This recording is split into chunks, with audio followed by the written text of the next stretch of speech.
ஓம் சுவாமியே சரணம் ஐயப்பா. எல்லோருக்கும் வணக்கம். இன்னைக்கு நம்ம பார்க்க போகிறது கோடிக்கணக்கான பக்தர்களின் இதயங்களில் வீற்றிருக்கும் கருணை கடலான சுவாமி ஐயப்பனின் முழுமையான வரலாறு. ஹரிஹரசுதனாக அவதரித்தது முதல் சபரிமலையில் ஜோதி எஸ்வி ரூபமாக வீற்றிருப்பது வரைக்கும் எல்லா தகவல்களையும் இந்த வீடியோவில் விளக்கமாக பார்க்க போகிறோம். முதல்ல ஐயப்பன் அவதாரம் நிகழ்ந்ததற்கான காரணத்திலிருந்து தொடங்குவோம். பார்க்கடலை கடைந்தபோது அசுரர்களிடமிருந்து அமிர்தத்தை காக்க மகாவிஷ்ணு மோகினி அவதாரம் எடுத்தார். அந்த மோகினியின் அழகில் சிவபெருமானே மயங்கினார். சிவனும் விஷ்ணுவும் இணைந்த அந்த தெய்வீக சங்கமத்தில் ஹரியும் ஹரனும் இணைந்த ஹரிஹரசுதனாக தர்மசாஸ்தா அவதரித்தார். அவர்தான் நம்முடைய மணிகண்டன் சுவாமி ஐயப்பன். பிறந்த குழந்தையை பம்பா நதி கரையில் விட்டு சென்றார்கள் தேவர்கள். அந்த நேரம் குழந்தை வரம் வேண்டி தவமிருந்த பந்தள நாட்டு மன்னன் ராஜசேகர பாண்டியன் வேட்டைக்கு வந்திருந்தார். குழந்தையின் கழுத்தில் ஒரு மணிமாலை இருந்ததை கண்ட மன்னன் அந்த குழந்தைக்கு மணிகண்டன் என்று பெயரிட்டு தன் அரண்மனைக்கு எடுத்துச் சென்றார். மணிகண்டனின் வருகையால் பந்தள தேசமே மகிழ்ச்சியில் திளைத்தது. மணிகண்டன் அனைத்து கலைகளிலும் சாஸ்திரங்களிலும் போர் பயிற்சியிலும் சிறந்து விளங்கினார். குருகுலத்தில் கல்வி பயிலும்போது குருவின் மகனுக்கு இருந்த பேசும் திறனற்ற குறையை தன் தெய்வீக சக்தியால் நீக்கினார். அப்போதுதான் தான் ஒரு சாதாரண மானுடன் அல்ல, தெய்வீக பிறவி என்பதை உலகுக்கு உணர்த்தத் தொடங்கினார். இதற்கிடையே மன்னனின் மந்திரிக்கு மணிகண்டன் அடுத்த அரசனாவதில் விருப்பமில்லை. அதனால் ராணியின் மனதில் நஞ்சை கலந்தான்.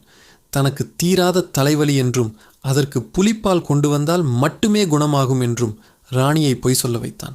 தன் தாயின் நோயை தீர்க்க மணிகண்டன் கொடிய மிருகங்கள் நிறைந்த வனத்திற்குள் புலிப்பால் தேடிச் செல்ல ஒப்புக்கொண்டார். காட்டுக்கு சென்ற மணிகண்டன் அங்கே தேவர்களை துன்புறுத்தி வந்த மகிஷி என்ற அரக்கியை எதிர்கொண்டார். மகிஷி பிரம்மாவிடம் ஒரு வரம் வாங்கியிருந்தாள். சிவனும் விஷ்ணுவும் இணைந்து பிறக்கும் ஒரு குழந்தையால் மட்டுமே தனக்கு மரணம் நிகழ வேண்டும் என்பதுதான் அந்த வரம். ஹரிஹரசுதனாக பிறந்த மணிகண்டன் மகிஷியுடன் போரிட்டு அவளை வதம் செய்தார்.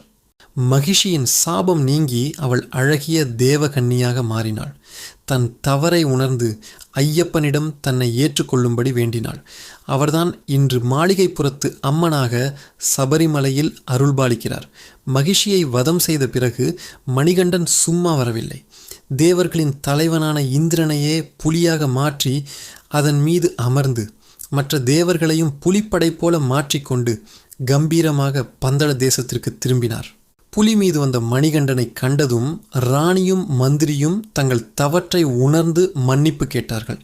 தன் அவதார நோக்கம் நிறைவேறியதை உணர்ந்த மணிகண்டன் அரசனாக இருக்க மறுத்து தவம் செய்வதற்காக ஓரிடத்தை கேட்டார். பந்தள மன்னன் மிகவும் வருத்தத்துடன் சம்மதித்தார்.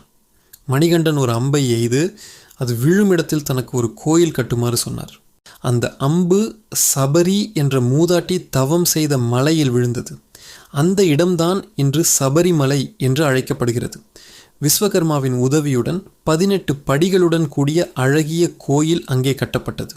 அந்த 18 படிகளும் மனிதனின் மெய், வாய், கண், மூக்கு, செவி ஆகிய 5 ஞானேந்திரியங்களையும், சுவை, ஒளி, ஊறு, ஓசை, நாற்றம் ஆகிய 5 தன்மாத்திரைகளையும், மனம், புத்தி, சித்தம், அகங்காரம் ஆகிய 4 அந்த கரணங்களையும் மற்றும் ரஜோ, தமோ, சத்வகுணங்களையும் குறிக்கின்றன. இந்த 18 படிகளையும் கடந்தால் மனிதன் இறைவனை அடையலாம் என்பதே தத்துவம். கோயில் கட்டப்பட்ட பிறகு ஐயப்பன் தன் உருவத்தை சிலையாக வடிக்கச் சொல்லி அதில் தன்னை ஆவாகனம் செய்து ஜோதி எஸ்வரூபமாக அங்கே ஐக்கியமானார். ஒவ்வொரு ஆண்டும் மகர சங்கராந்தி அன்று ஐயப்பனுக்கு பந்தள அரண்மனையிலிருந்து கொண்டு செல்லப்படும் திருவாபரணங்கள் அணிவிக்கப்பட்டு தீபாராதனை காட்டப்படும். அப்பொழுது வானில் மகர ஜோதி என்ற ஒரு தெய்வீக நட்சத்திரம் தோன்றும். அதோடு பொன்னம்பலமேடு என்ற மலை உச்சியில் தேவர்களால் காட்டப்படுவதாக நம்பப்படும் மகர விளக்கு என்ற தீபமும் ஒளிரும். இந்த 2 தெய்வீக தரிசனங்களை காணவே கோடிக்கணக்கான பக்தர்கள் 41 நாட்கள் விரதமிருந்து இருமுடி கட்டி சரண கோஷம் முழங்க சபரிமலைக்கு வருகிறார்கள்.